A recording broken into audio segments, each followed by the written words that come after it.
Hello, welcome back to another episode of Imposter Coding. I am the Imposter Coder, Gary. Today's episode should be relatively short. When I created the package, you may have noticed that there's a lot of to-dos and some of the setup files that I never did actually set up. So I'm going to go through and I'm going to do what they call customize my package, where I'm just going to fill out those fields real quick. Should be pretty quick and simple. First thing I want to point out is the way I have it set up right now. I did it this way so that way I have access to my bash RC file, so I don't have to work through the terminal if I don't want to. But that also makes it so that way there's a lot of files and folders that I have to look at when I'm trying to work in VS Code.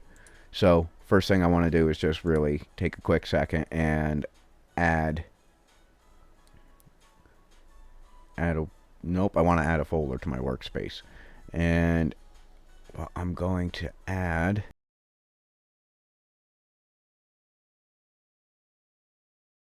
now what I should be able to theoretically do is I can minimize my home directory, and now I could just focus on working out of my workspace.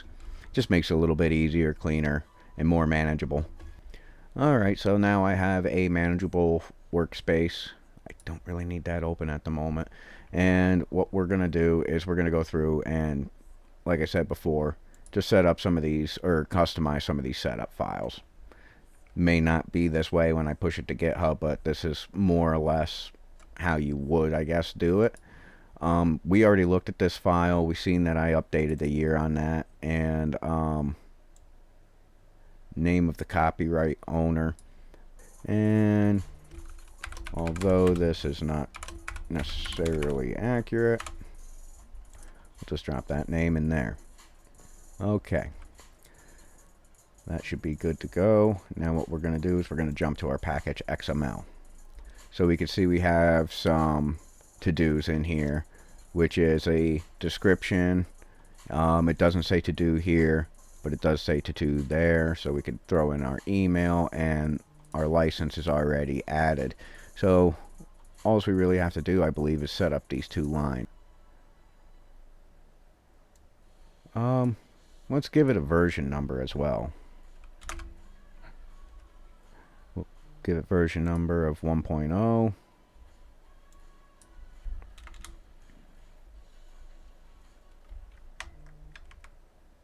Oops.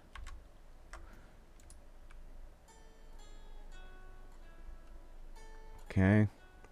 A short package description. This package description would be to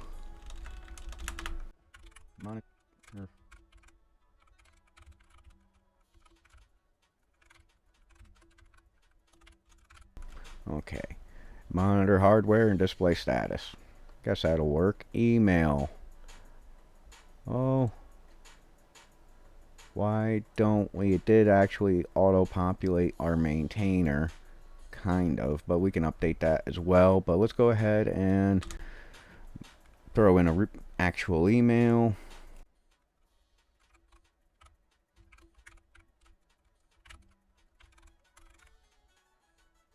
And we'll drop in our name. Okay.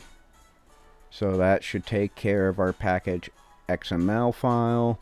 And the only thing that we really have left to do, there's nothing to do in our CFG.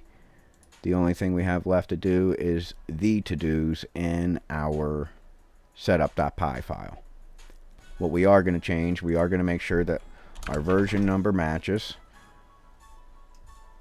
We are going to update our maintainer's name. We are going to update our email.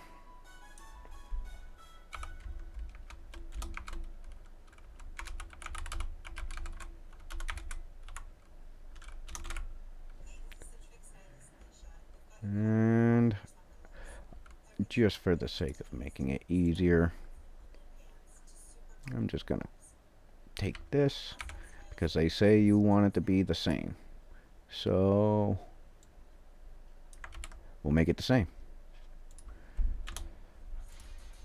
And that's basically all this video will be. We set up our all our to-dos in our package XML, our setup.py, and we did adjust our copyright date and copyright owner name, although we technically don't have a copyright, to our project. Alright, thank you for tuning in to another episode of Imposter Coding. If you liked this video, or if it helped you out, or maybe even if it inspired you to maybe take on some new challenges of your own, please feel free to smash that like button. Now, if you want to follow along or just stay up to date with my learning process or see where the builds are going, go ahead and subscribe to my channel so that way you can stay up to date with every video that I post. Alright, and then until next time, stay coding, stay happy.